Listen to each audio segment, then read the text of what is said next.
Hello বন্ধুরা, আশা করি সকালে ভালো আছেন। আমি ছখানা বড় সাইজের পটল নিয়ে নিয়েছি। পটলগুলো আগে থেকে পরিষ্কার করে ধুয়ে রেখে দিয়েছি। এবার পটলের গাটা ছুরি দিয়ে একটু চেঁচে নেব। পুরো খোসা ছাড়বো না, ছুরি দিয়ে চেঁচে নিচ্ছি। দেখুন কীভাবে করছি।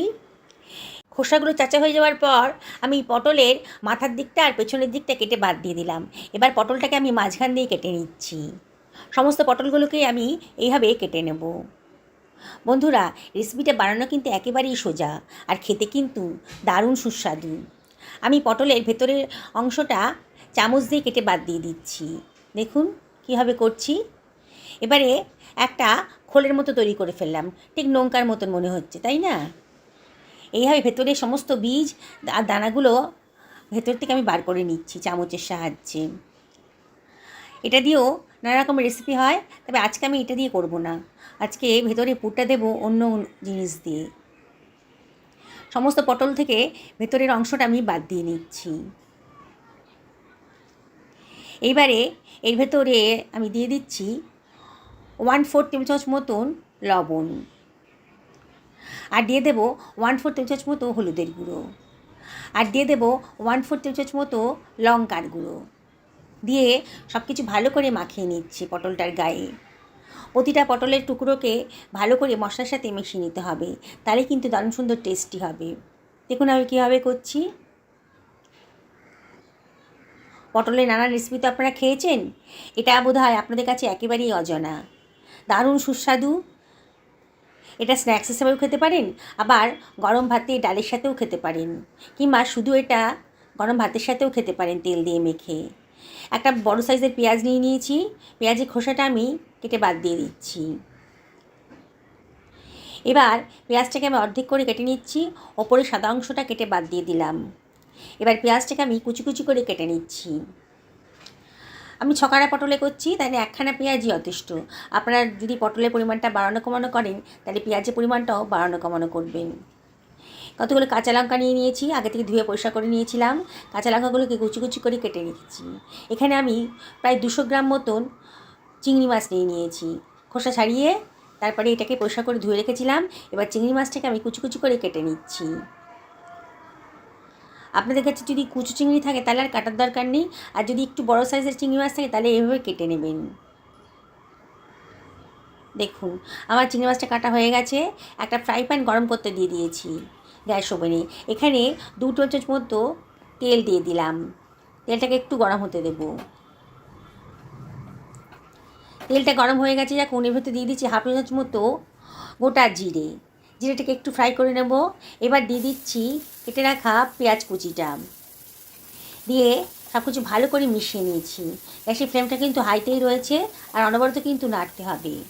দেখুন পেঁয়াজের কালারটা কিন্তু মিনিট খানেকের মধ্যেই চেঞ্জ হয়ে গেছে। এবার দিয়ে দিলাম 1/2 টেবিল চামচ মতো আদা রসুনের পেস্ট, দিয়ে আবারও সব কিছু ভালো করে মাখিয়ে নিচ্ছি। এবার আমি এর ভেতর দিয়ে দেবো 1/2 টেবিল চামচ মতো হলুদের গুঁড়ো, 1/2 টেবিল চামচ মতো লঙ্কার গুঁড়ো, আর দিয়ে দেবো 1/2 টেবিল চামচ মতন লবণ, দিয়ে সব কিছু ভালো করে মিশিয়ে নিচ্ছি।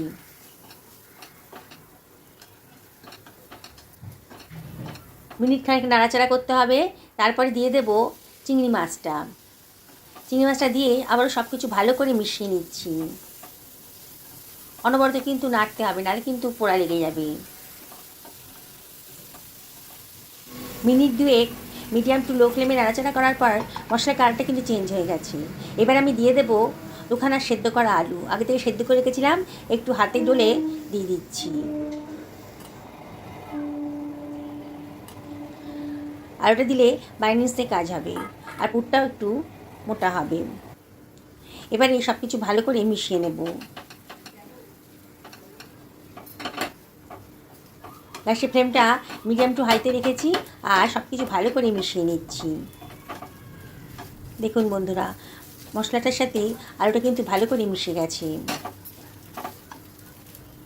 এর ভেতর দিয়ে দেবো রোস্টেড জিরে গুঁড়ো, আর দিয়ে দেবো চাট মশলা 1 টেবিল চামচ করে, আর কাঁচা লঙ্কা কুচিটাও দিয়ে দিলাম। দারুণ সুন্দর টেস্ট আসবে। সব কিছু ভালো করে মিশিয়ে নিচ্ছি। দেখুন খুব ভালো করে মিশিয়ে নিতে হবে, কড়াই গা থেকে কিন্তু পুরটা ছেড়ে আসছে। দেখুন ফ্রাই প্যানের গা থেকে কিরম ছেড়ে আসছে, তার মানে পুরটা একেবারে রেডি হয়ে গেছে। এবার আরও খানিক্ষণ নাড়াচাড়া করে এবার গ্যাসের ফ্লেমটা অফ করে এটাকে আমি অন্য পাত্রের ভেতর ঠান্ডা হতে দেবো। ঠান্ডা হয়ে গেছে, মিনিট দুয়েক বাদে আবার সব কিছু চটকে মেখে নিচ্ছি। দেখুন এবার পটলগুলোকে যে রেখেছিলাম ম্যারিনেট করে কাটা পটলগুলোকে, তার ভেতরে এই পুরটা দিয়ে দিচ্ছি। এইভাবে সমস্ত পটলের মধ্যে আমি এই আলু আর চিংড়ি মাছের পুরটা ভরে দেব। দেখছেন তো বন্ধুরা বানানোটা কতটাই সোজা, আর এর স্বাদ কিন্তু সত্যি বলছি দুর্দান্ত। এইভাবে সমস্ত পটলের মধ্যেই আমি পুরটা ভরে দিচ্ছি। চেপে চেপে আঙুল দিয়ে ভালো করে পুরটা ভরে দিয়েছি। এ দেখুন আমার পুর ভরা পটলটা রেডি হয়ে গেছে। কিন্তু একটা পাত্রের ভেতর 1 টেবিল মতো কর্নফ্লাওয়ার নিয়ে নিলাম আর 1 টেবিল চামচ মতো চালের গুঁড়ো নিলাম। এর মধ্যে 1 চিমটা লঙ্কার গুঁড়ো আর 1 চিমটা লবণ দিয়ে দিলাম। দিয়ে সব কিছু ভালো করে মাখিয়ে নিচ্ছি, মিশিয়ে দিচ্ছি আর কি। এবারে পুর ভরা পটলটাকে যেদিকে পুরটা আছে সেদিকে একটু কোট করে নিচ্ছি এই মিশ্রণটার মধ্যে, তাহলে পুরটা আর বেরোবে না আর খেতেও বেশ মুচমুচে হবে। এইভাবে সমস্ত পটলগুলোকে আমি কোট করে নিচ্ছি, যে পোষণে পুর আছে সেই দিকটাই আমি মিশিয়ে নিচ্ছি। দেখুন বন্ধুরা, আশা করি আপনাদেরকে বোঝাতে পারলাম। এইভাবে সমস্ত পটলগুলোকে আমি রেডি করে একটা পাত্রের ভেতর রেখে দিচ্ছি। তৈরি হয়ে গেছে। একটা ফ্রাই প্যানের ভেতর আমি তেল গরম করতে দিয়ে দিয়েছি। এইবারে যেদিকে পুরটা আছে সেই দিকে মুখটাকে তেলের দিকে দিয়ে এগুলোকে ফ্রাই করে নেব।